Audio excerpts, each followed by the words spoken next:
CDPO সূৰ্য বৰুৱাৰ বাসগৃহত বৃহৎ পৰিমাণৰ ধন উদ্ধাৰ কৰা হৈছে। ধন গণিবলৈ মেচিন আনিছে এতিয়া মুখ্যমন্ত্ৰী তদাৰকী কোষৰ দলে। CDPOৰ ঘৰত উদ্ধাৰ হৈছে 4 জাই গুলীসহ এটা পিস্তলো। পুৱাৰে পৰা সূৰ্য বৰুৱাৰ 82 ফ্লেটত CM ভিজিলেন্সে অভিযান চলাইছিল। ভঙাগড়ৰ আনন্দনগৰ এটা ফ্লেটত পুৱাৰে পৰা অভিযান চলোৱা হৈছে। আন এটা দলে অভিযান চলাইছে জয়ানগৰৰ ঘৰত।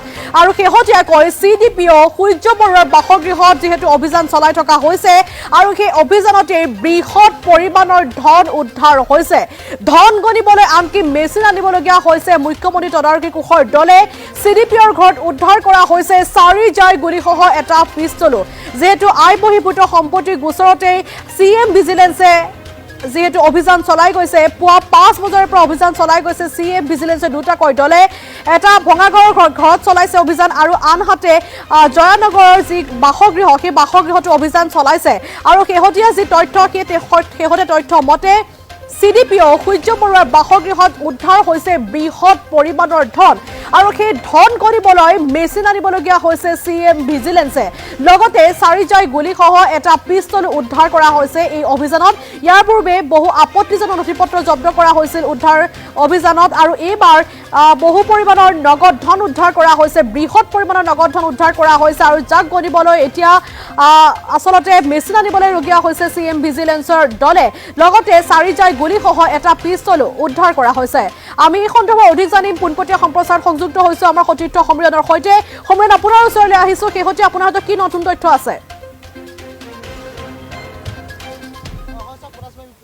উল্লেখ কৰি আহিছো যে CDPO সূৰ্য বৰুৱাৰ বাসগৃহত পুৱাৰ ভাগৰ পৰা CM ভিজিলেন্সে অভিযান চলাইছে আৰু অভিযান চলাই বৃহৎ পৰিমাণৰ ধন তেখেতসকলে লাভ কৰাৰ খবৰ আমি লাভ কৰিছো আৰু সেই ধন গণিবলৈ এতিয়া মেচিন আনিবলগীয়া হৈছে। ইমানেই ধন লাভ কৰিছে যে সূৰ্য বৰুৱাৰ বাসগৃহত ক'ব নোৱাৰি, তাৰ বাবে এতিয়া মেচিন আনি সেই টকা গণিবলগীয়া হৈছে। লগতে এইগৰাকী চাইল্ড ডেভেলপমেণ্ট প্ৰজেক্ট অফিচাৰৰ বাসগৃহত এটা পিস্তল আৰু 4 জাই গুলী ইতিমধ্যে লাভ কৰিছে বুলি খবৰ লাভ কৰিছো। আৰু CM ভিজিলেন্সৰ যিগৰাকী SP ৰজি কলিতা আৰু ৰজি কলিতা নিজেই আহি এইটো সূৰ্য বৰুৱাৰ বাসগৃহত আহি উপস্থিত হৈছে আৰু তন্নতন্নকৈ সকলোবোৰ তেখেতসকলে পৰীক্ষা কৰিছে। যিহেতু এইগৰাকী দুৰ্নীতিগ্ৰস্ত বিষয়াই ধুবুৰীত থকাৰ সময়ছোৱাতে কোটি কোটি টকা লুণ্ঠন কৰিছিল আৰু তাৰ পাছতেই আয়তকৈ সম্পত্তি অধিক হৈছিল আৰু তাৰ বাবে এতিয়া ভিজিলেন্সে এটা নিজাববীয়াকৈ গোচৰ পঞ্জীয়ন কৰি অভিযান চলাইছিল আৰু অভিযান চলোৱাৰ সময়ছোৱাত এতিয়া বৃহৎ পৰিমাণৰ কোটি পৰিমাণৰ ধন লাভ কৰিছে অভিযানকাৰী দলটোৱে। লগতে এটা কথা ক'ব লাগিব যে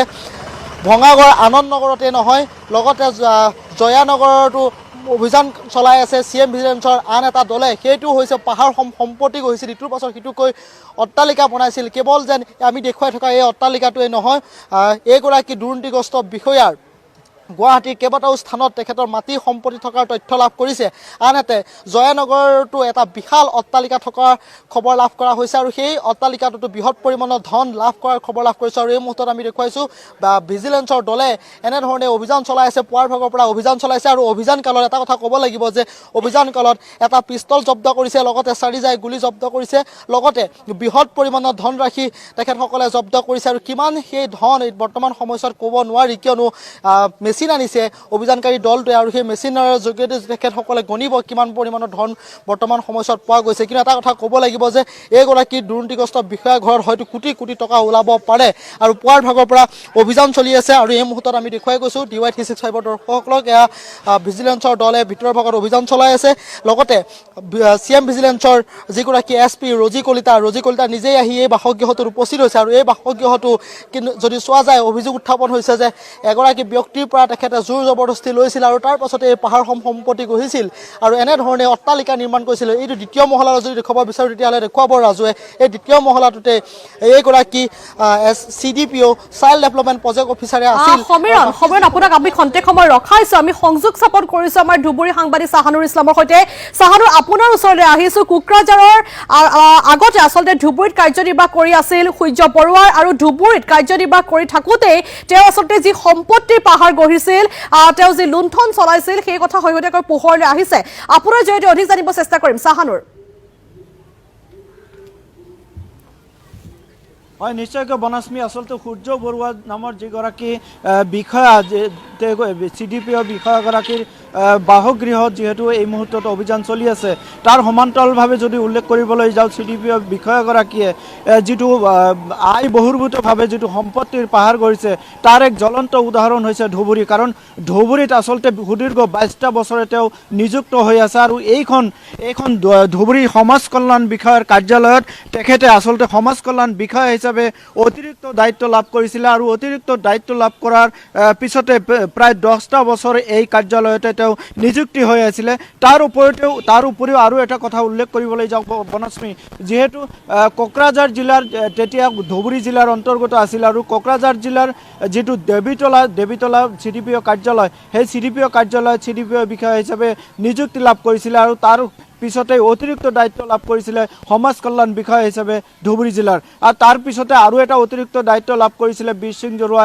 CDPO বিষয়া হিচাপে এটাৰ পিছত এটাকৈ অতিৰিক্ত দায়িত্ব লাভ কৰা সমাজ কল্যাণ বিষয়া তদানীন্তন সমাজ কল্যাণ বিষয়া সূৰ্য বৰুৱাৰ দিনত বিভিন্ন ধৰণৰ অভিযোগ উত্থাপন হৈছিল আৰু তেনেকুৱা ধৰণৰ অভিযোগ আমি পাইছিলোঁ যে তেওঁ খাদ্য সামগ্ৰী যোগান দিয়াৰ পৰা আৰম্ভ কৰি বিভিন্ন ধৰণৰ সামগ্ৰী যোগানৰ ক্ষেত্ৰত ব্যাপক দুৰ্নীতি সংগঠিত কৰিছিলে তাৰ বাতৰি আমি বিভিন্ন সময়ত সম্প্ৰচাৰ কৰি আহিছিলোঁ তেখেতৰ বিৰুদ্ধে CM ভিজিলেন্সত পূৰ্বতেও অভিযোগ দাখিল কৰা হৈছিলে তাৰ পিছতে কেইবাটাও ক্ৰাইম গোচৰ ৰুজু হৈ আছে তেওঁৰ বিৰুদ্ধে আৰু সামগ্ৰিক বিষয়টো তদন্তৰ অন্তত 2023 চনত দুৰ্নীতিগ্ৰস্ত বিষয়াগৰাকীক ধুবুৰী সমাজ কল্যাণ বিষয়াৰ দায়িত্বৰ পৰা আঁতৰাই দিয়া হৈছিল বিভাগীয়ভাৱে আৰু আঁতৰাই দিয়াৰ পিছতে বৰ্তমান CDPO হিচাপে কাৰ্যনিৰ্বাহ কৰি আছে দেৱীতলা CDPO কাৰ্যালয়ত কিন্তু উল্লেখ কৰিব লাগিব যে সুদীৰ্ঘ 22টা বছৰে এগৰাকী বিষয়াক এটা চকীতে কিহৰ কাৰণে বহুৱাই ৰাখিছে কিন্তু এটা তথ্য আমি লাভ কৰিছিলোঁ যেতিয়া আমি দুৰ্নীতি